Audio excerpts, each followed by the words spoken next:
Давайте будем честны хотя бы перед самими собой. Когда мы слышим Shure, то мы сразу же представляем себе динамический микрофон, ну, SM58, к примеру. О широкомембранниках, о конденсаторных приемниках давления мы даже не задумываемся, а очень зря, потому что сегодня на канале «Давай запишем» у нас как раз-таки будет обзор широкомембранного конденсаторного микрофона от Shure. Что это за зверь такой, давайте выяснять вместе. Поехали!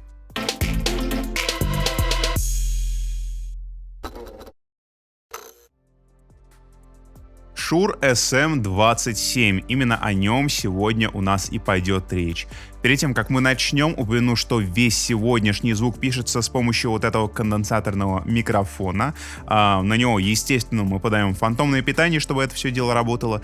И усиление с карты у нас уходит в 28 дБ. Что идет в комплекте? Конечно же, сам микрофон. Конечно же, шарнирный держатель для этого микрофона. Паука здесь нет, потому что подвес уже установлен внутри микрофона. Он гасит низкочастотные вибрации. Также мы с вами получаем вот такую вот стяжечку для проводов за авторством Shure. Набор различной бумажной документации. Это и наклеечка, это гарантия, руководство к эксплуатации и тому подобное. И, конечно же, приличных размеров вот такой внушительный чехол для транспортировки этого самого микрофона. Внешний микрофон выглядит достаточно солидно, очень интересный дизайн. Повторюсь, что нету паука. Для кого-то это плюс, для кого-то это минус. Опять же, черный матовый корпус. Микрофон направленный, кардиоида. То есть, если я его, например, начну крутить в другую сторону от себя, то вы будете слышать меньше моего голоса, он будет по-другому совершенно окрашиваться, и вы больше будете слышать комнату. Опять же, если я его начинаю возвращать обратно, то вы слышите меня уже намного лучше. По переключателям и управлению у нас есть две настройки, которые мы можем варьировать. Первая — это аттенюатор. Она позволяет нам делать сигнал, который у нас идет с микрофона, тише на фиксированные 15 дБ. Для чего это нужно? Например, для записи особо громких источников, гитарные усилители, барабаны и тому подобные вещи. Включаем аттенюатор и получаем максимальный запас по давлению в 150 дБ. А это, поверьте мне, очень много.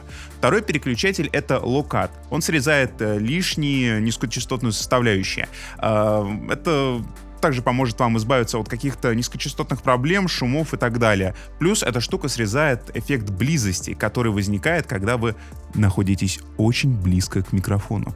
Давайте попробуем это немножечко протестировать. Сейчас локат у нас отключен, и я буду вот эти три позиции вместе с вами переключать попеременно. Итак, сейчас переключаемся на следующую позицию.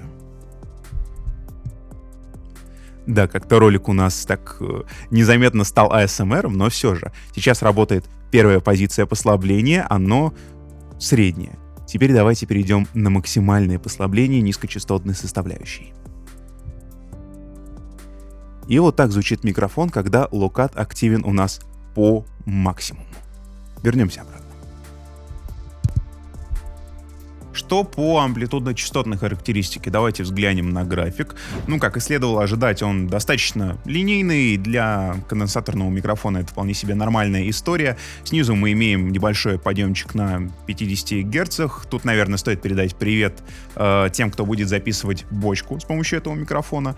И дальше такой верблюжонок от 3, а, наверное, даже от 2 килогерц и до самого конца. Это тоже, скорее всего, будет полезно для людей, которые пишут не только вокал, но и инструменты. К слову, да, этот самый микрофон, он мультиинструментальный, мультинаправленный. Им можно писать вокал, им можно снимать ансамбли, можно писать гитару, причем гитару как акустическую, так и электро. Можно записывать какие-то музыкальные инструменты вроде духовых, медных и всякого такого. В общем, настоящая рабочая лошадка, которую, кстати, давайте с вами и проверим как раз-таки на записи гитары.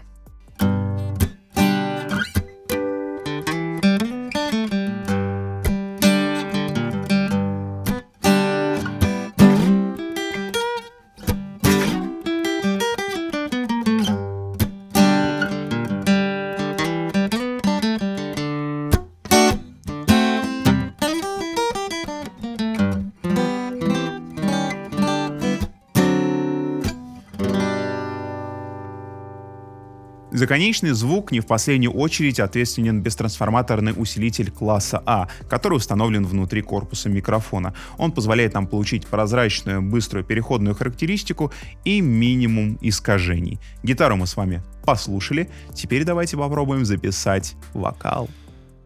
Минута, вечность, час. Мы встретимся сейчас в одном из тысячи мгновений. Пересеклись пути, чтоб дух перевести. Случайных нет в судьбе прозрений.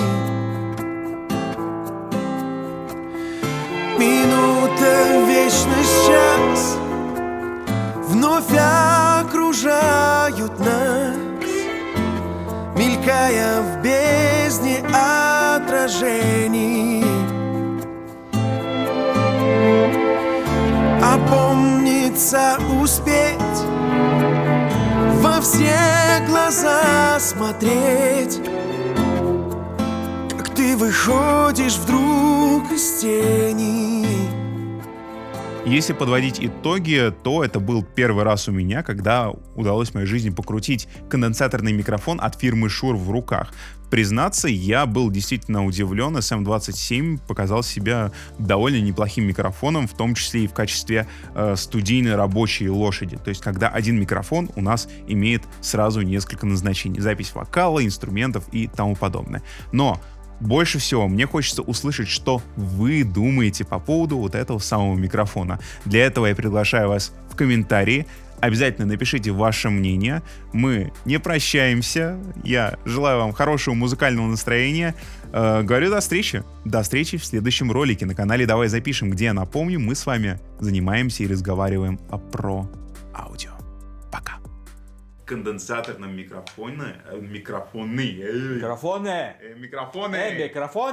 Когда мы слышим Shure, то сразу... Фу. Плеваться охота. Да нет, Shure — это хорошо. Блин, я часто моргаю, как Трамп.